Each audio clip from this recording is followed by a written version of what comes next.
handle using the BR in that game and using the mangler, the brute revolver thing. Yes. And using the grapple shot like that, all of that stuff felt perfectly fine. I had a lot of fun with the combat in that game. What I didn't have fun with was being shoved in a small box with a brute chieftain 3 different times. Well, yeah, I'd say the campaigns. That was literally the worst fucking thing. Oh, hey, let's have this melee heavy enemy, and let's have them fight a melee heavy enemy about 5 times. Well, I've never quite understood melee enemy boss fights in FPSs. It kind of feels like a strange idea. Okay, you say that, but you defended the fucking Marauder dude or whatever from Doom Eternal. Well, I can work with the Marauder. But it's the same thing. What do you mean? He's a melee enemy in a fucking game where you run around and shoot, and you can't damage him half the fucking time. I hated that motherfucker. Yeah, well, I wouldn't say that Doom Eternal is a pure FPS, though. Halo's a pure FPS. And Doom's more like a puzzle game anyway. I think the problem with the Marauder that gets a lot of people upset is the Marauder is the first enemy that kind of fights like you do, where he can determine the flow of combat. Now, whether that's a good idea or not is up for debate. I've never said that the Marauder was perfect, just that I can tolerate him. You talk mad shit to me about that. I remember. Well, granted, it was like 4 years ago now. So. I was mostly just saying, give the game a chance. Don't quit. I gave the game a chance. Yeah, I know. I was mostly just saying, give the game a chance. Don't quit because of one enemy. The thing that I love, I also quit because of the fucking platforming sections. Yeah, well, that fucking stupid ass. Again, I'd argue that Doom Eternal is not a pure FPS. It does many things. That's why I still like 2016 more than that. And see, I think I'd take Eternal over 2016 just because I feel 2016 can be a little stale at times. Oh man, oh yeah. It's so terrible that the game is simple and enjoyable because it doesn't give you it doesn't shove 7,000 utilities in your face and say, here, use these. Well, it's the difference between Halo CE and Halo 2 being your favorite Halo. Okay, but what's the difference between... Okay, but... It doesn't mean that Halo CE is bad. It means that Halo CE is very focused on what it does, just like Doom 2016. Doom 2016 is a very, very focused game, right? Yeah, and it's brilliant for that. I'd argue that I think it's even got a better plot than Eternal. Eternal just kind of goes off the rails. Now, I'm still here for it, but I think 2016 is stronger. I just like being able to just it just felt like there was just so much shit going on in Eternal. Yeah, there is. Like every fucking combat arena. You're not wrong. I like the simplicity of 2016 where you could just run. We just fucking run. Yeah. You just fucking like all I ever did whenever we did before Eternal came out, we did that Nightmare run. We didn't do Ultra Nightmare. But we did that Nightmare run, and it was enjoyable getting used to difficulty. And every time it was my turn to play because we swapped every time we died. I did. Huh? I did. Yeah, we swapped every time we died. Oh, I thought you said I slept every time we died, and that's also in character for me. So it is, yeah, so true. But no, the way I just do it, the way I just approach every one of those combat arenas is I just find a circuit, and just run the circuit over and over again, and just kill things as I go. Yes. And it just worked that way. I will never say that Doom 2016 is replaced by Eternal, ever. But, I wouldn't say Eternal's bad. It's just different. What is your least favorite Halo? Just like, okay, for example. Answer my question. No, I will in just a second. But I want to expound on this idea because we're onto something here. It's like we? Yes. Oh, God, that's a dude. Hey, what'd you think he was, a shrub? Yes. All the shrubs have been purple. Yeah. No, he's camouflaged. He's not. He's very dog-shaped. He's dog camouflaged. Wait a second. Those mushrooms are making the same noise as the Sonic mushrooms. Yes. Exactly the same sound effect. I love that noise, honestly. I know. And so does Lake Feppard, so, I mean, who doesn't love that noise? That's actually his name. It's Lake Pepper. I'm not being goofy. That's the name of the developer. Anyway, what were we on to? We're on Oh, something. yes. You said we're on something. Frontiers. It's not like the other Sonic games. Doesn't mean it's bad. And it doesn't mean that the people who want it to be like other Sonic games, it doesn't necessarily mean that they're wrong. Because Sonic Frontiers is a bit of a Doom Eternal of Sonic games. You do be playing that game like a...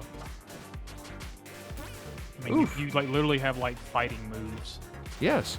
I mean, it's got Devil May Cry like combos and shit. You know? I did like that though. I like it too. And I understand why people wouldn't like that.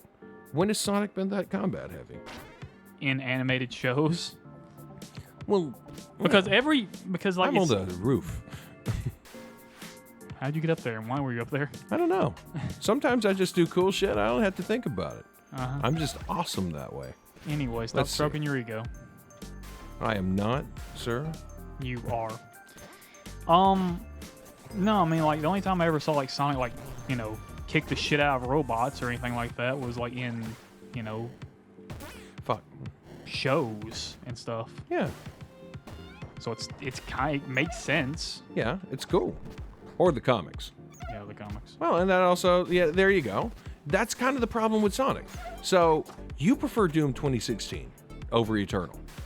We cannot deny Doom 2016 and Eternal have two completely different souls, right? Sonic has more than two. Sonic has several. It depends on when you got into Sonic. If you got into Sonic at one point, you're going to expect him to be one way. If you got into him, I don't know, even 5 years later, you're going to expect him to be a completely different way. You know? It's difficult to please every Sonic fan. Really difficult. I don't honestly think it can be done. I don't think there's a way to make a perfect Sonic game at this point. Besides making a completely fresh one. And even that will piss people off. Because Frontiers was pretty much a completely fresh one. I mean, hell, he doesn't even sound the same. I'd argue he's a much more mature Sonic. And I like that. But it is different. You know? I think that's just the deal, you know? And I think it took a lot of the good ideas from open world games. And I think it fits well for Sonic. I think the fucking box factory? Yes, it is. It's Karana Forest, actually. But this is a factory. Yeah. Shouldn't these wolves and plants be wearing hard hats? No, because they're revolting. Oh, I'm sorry. I did not mean to imply they are repulsive. They are in active revolt. They are in rebellion. Let's say, wow, man. They don't deserve to wear hard hats because they're disgusting to you. That's correct. Rude. OSHA has forsaken them. And besides, that's kind of the point. They don't wear hard hats because they're robots. Nobody cares about their safety. Maybe that means something in the plot. Maybe that doesn't. Maybe it's not that complicated. Maybe it eventually gets that complicated. I can't remember if it gets that complicated in the first game. I think it does, but you know what? We'll just see. I do know it does end up getting complicated, and I love it for that. What the fuck is that green thing? What green thing? There's a green, like, bow in one of them boxes.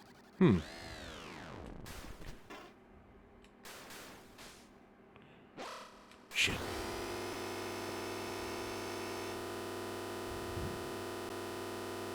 Well, that seemed unnecessary. Well, rip in peace, Romalo.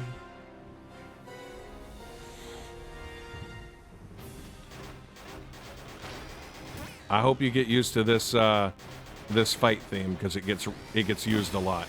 Oh, my fucking hammer! Oh God, no. Okay, we're running vanilla Jester, my friends, which isn't terrible.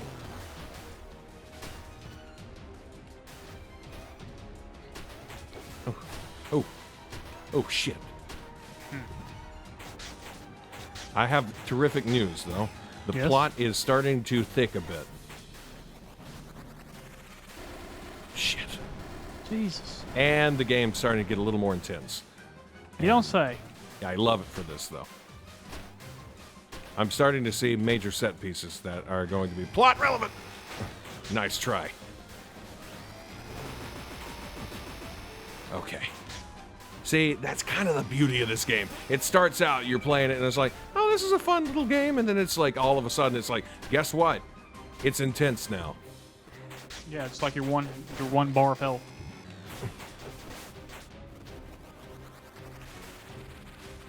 Where are we going? Oh, shit. Oh, shit.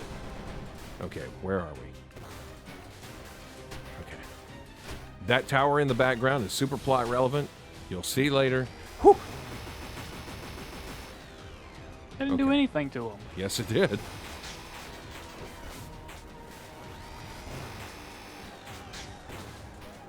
Quad Glacier. Ooh. Ooh. What's that? Okay, here we go. Oh, yeah. This is Bring it. happening.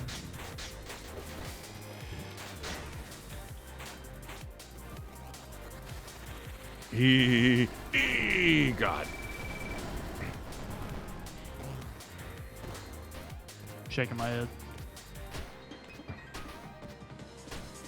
Wow, he's reading you. You got me. Dang. But yeah, what was I on about? I don't know. You remember. disappoint me. That's all I know. How? Can't believe you do that. Oh. I thought you meant what we were talking about. No, we weren't talking about how you disappoint me. We can though. Because, you know, I thought we were bringing up. I thought I made a pretty good argument in favor of, you know, why people are the way they are. I think it's just. I guess that's the point that I'm trying to make is. People take themselves too seriously. And what I respect out of Spark the Electric Jester, and what a lot of people hate it for, goes right back to that. What they don't realize is when they chastise and decry Spark the Electric Jester, what they're doing is criticizing a man who has taken Sonic into his own hands and tried to make the Sonic that he wanted to see. So instead of sitting on the internet and complaining about it all day, he made his idea of what Sonic should be to him. And I respect that. Even if it is derivative. Even if people don't get it. You know? I can't help but love him for it. And I feel like he made something with genuine charm that has something to offer people. That's fun to play. And for that, I will always tip my hat off. And die. Holy shit. I will tip my hat clean off that log. It's tough. Dude, you were whooping his ass. Well, yeah, well. You were mopping the fucking floor with him, and then he just fucking had a stroke and fell off the fucking side Well, of the I kind of floor. forgot. I kind of forgot that the Electric Jester shot does knock you backwards.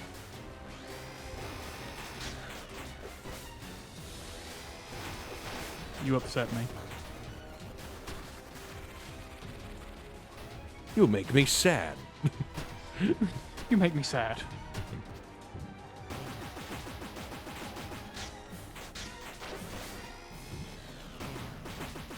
I think I got him. But yeah, Motherfucker, he's still got like a quarter of his health bar left, or So- a third of his health bar left, or something. before you see something derivative and say, "Oh my goodness, I hate this thing," purely because it is derivative. It is a clone. It is lame. It is less. Hey, Brian. Think that that might just be somebody who loves the thing that it copied as much as you do. Hey, Brian. Yes. You have beaten this horse so dead, it is at the glue factory in a bottle. Well, maybe some people need it to be beat that hard. Oh, shit. Why are you... My instinct is to jump. It's tough. I'm getting there. You're terrible. Hey, He's wagging his tail. What is this guy called? I don't know. They all have names, but Quadricorn the Defiler? I don't know. They all have names, but I kind of forget them. About to get some... Yeah, you've been like the last two times you've done this fight, you haven't gotten hit once. Yeah. And you die because you fell off? Told you I get pretty good at it. Yeah, except you die to gravity.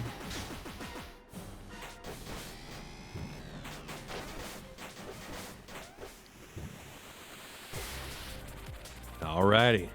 Let's do this one more time, please. Hopefully without falling over.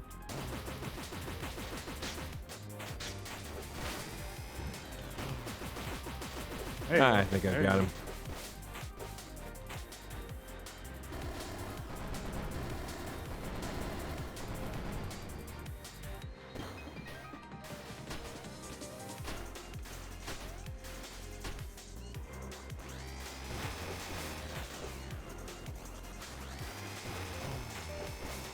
Got him. Ha ha ha. It's a lot of booming. Yeah. I guess that's where I'll leave the dead horse. When you see somebody make something derivative, there's a chance that they're not trying to make something soulless. They love the thing that So they mad. ripped off as much as you do. So, and with that, that's my parting lecture. That's my parting preach. Thank you for coming to my TED Talk, and we'll see you next time here on my dear friend Kelly's channel. Get out of my house.